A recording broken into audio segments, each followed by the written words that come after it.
Do you edit your YouTube videos or do you just put them straight on? Straight. I don't have time. No time for that. I wish. Like if I had lots of time and Ask Megan. I'm sure I could probably figure it out. It's just more of a like. No, you want Megan. I want Megan. Okay, I'll hire Megan to do it when I need it. Did you get Lambda 2? What'd you get? 0.081. That's so low. 0.081. Yeah. So I want you to think about this for just a second. How many of you play the piano? Anybody? How many of you have played a piano? By that I mean you've touched the key, right? And most of you, if you don't play the piano, but you've just like encountered a piano, have probably hit that really, really, really, really low key, right? Boom, boom, boom. And that really, really, really, really high key. You with me there? Yeah? You've done this. I know you have. You have. Yeah.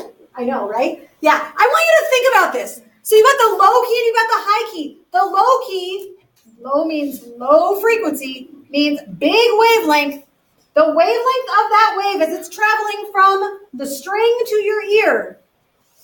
12 of these between compression, one compression and another. 12.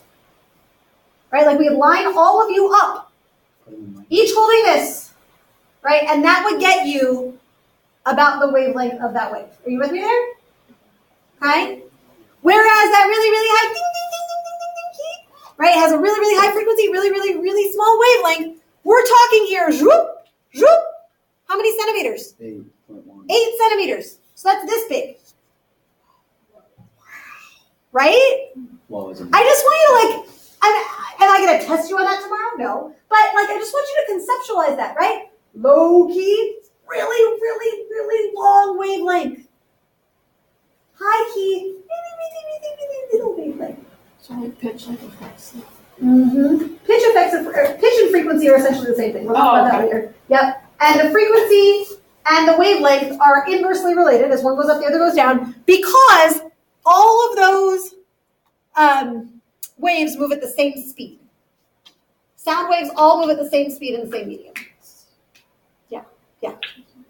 Was that the question you were going to ask, or did you have another question? I was just like, I was thinking of like a guitar, like if you tighten the strings. Yes. Then the frequency would go level.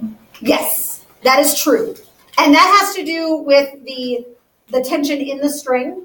But yes, yeah, but yes, it does. So if all the sound waves move at 340, then we already know that for every constant. Well, so we're going to get into light later, and light moves at a very constant speed. Sound doesn't. Remember in your Snap Lab, what did you have to take into account when you figured out how fast sound moved? Do you remember? What did you have to measure? Air temperature. Air temperature. So they move at all the same speed as long as you're in the same temperature, same medium. Yeah, we'll talk about that more after we take our quiz as well. But yes, the high notes and the low notes all move at the same speed, which would be good, because if they didn't, I just want to throw this out at your brains real quick just so that you understand it.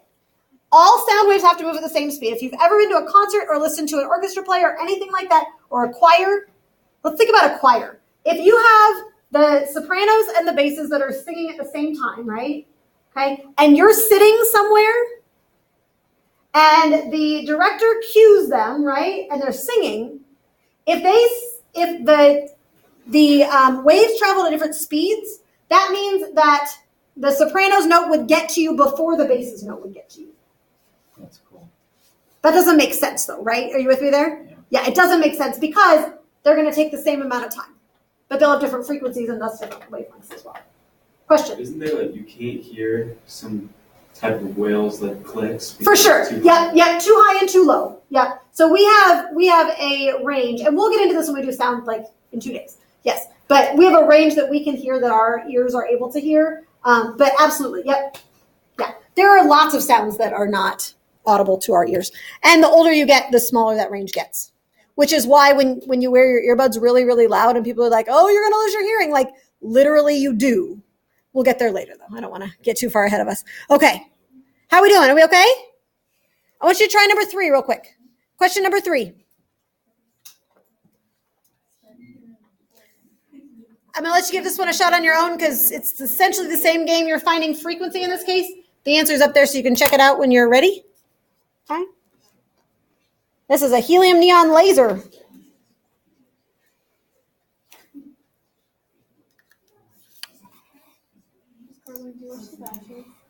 I don't. Not because I have. So at this point, friends, we've gone through. I wanted to make sure we did these problems. Are we okay with those ones? Okay. So I just want to look here. These were the wave words that were on the bottom of your yellow sheet that we did on Friday. Okay. You don't really, I mean, like that was just kind of an extra one. Meters, kind of same thing. The rest of these, though, these would be words that you want to know. Okay? You want to know, you want to be familiar with. Some other ones that you might want to know or want to be familiar with that we talked about were crest. Come on. And trough. What's that? I didn't have pulse, you're right.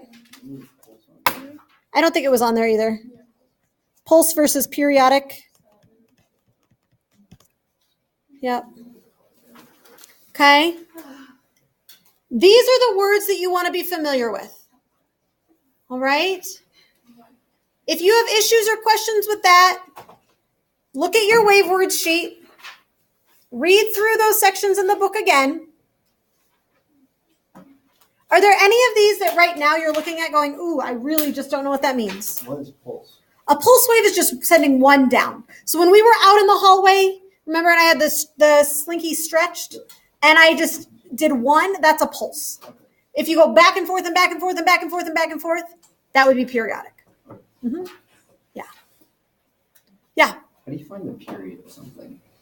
You just time how long it takes to go through a cycle. So the same way you did with the pendulum, right? That's why we did the pendulum lab, was because you're timing from here and back. For a wave, it's going to be from, if you have a wave that's passing through, it's from when one crest hits to the next crest. Yeah, absolutely. So that was my next question is, are there any questions on homework? It's just a simple. Sure. The last one?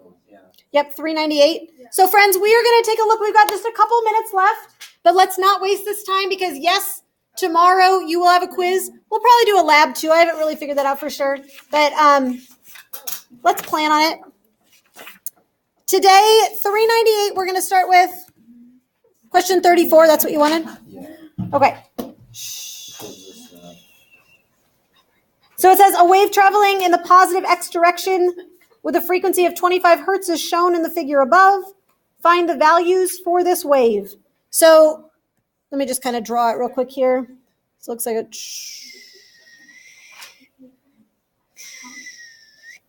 And it says that this is 10... Oops.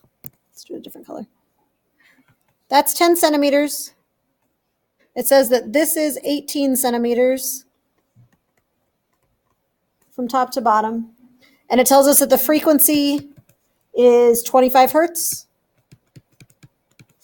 Glad you asked. This is a lovely question. I would not be shocked to see something like this on a quiz tomorrow because this has got all of it in there, doesn't it? Okay. So what is the amplitude? It's 18 divided by 2, 9 centimeters. 18 divided by 2, it's 9 centimeters. Amplitude is always the distance from equilibrium to the maximum displacement, right? So it's going to be 9. What is the wavelength? So wavelength is crest to crest or trough to trough. It's from one place in a cycle all the way to the next place in that, or the next time that cycle happens. So what should it be? It should be 20. Yep. So a wavelength happens from here over to here. Yep. So that's going to be 20 centimeters. The amplitude is 9 centimeters. The next one says, what is the period? How do you find the period? We will know. That's the wrong answer. Oh, look. Do we know the frequency? Yeah. Yeah, we do. And if you know the frequency, can you find the period? Indeed, you can. Yes. So if you know the frequency is 25, then you can find the period because period is equal to 1 over frequency. So that's going to be 1 over 25. seconds. Because it's 1/1 seconds, which is just seconds. Do you want me to say that again, or does that make sense? So a hertz is Hertz is 1/seconds. Seconds. Cycles over seconds. okay. And then the last one was speed. Yeah. How do you find the speed of a wave? Distance. Yep. So you know the frequency is 25. You know the wavelength is 20. Multiply them together. 500. Thank you. You're welcome. Was I got it? Other homework questions? That was a good one. Yeah. Thanks to Isaac for asking that one. Other questions on the homework that you would like help with? Or answers that you would like? I can give you answers too. I didn't put those up. So do you want us to write the period as like 1/25, or you want us to make it? I would write it out as the decimal. Okay. Can you show the answers for page 398? Which number? 27. 27. It was 1/3 of a second, or 0.3 seconds, and 3 hertz. Do we have homework tonight? I got it right. Just to study. What's that? I got it right. I don't know why. Oh, So if you shook the end of a rope. because it's 3 times per second. Okay. So 3 cycles per second is 3 hertz. Is the hertz. Period. 1/that. Yep. Does that make sense? Yeah. All right, my friends. The bell's going to ring in like 40 seconds or something like that. So make sure that you spend some time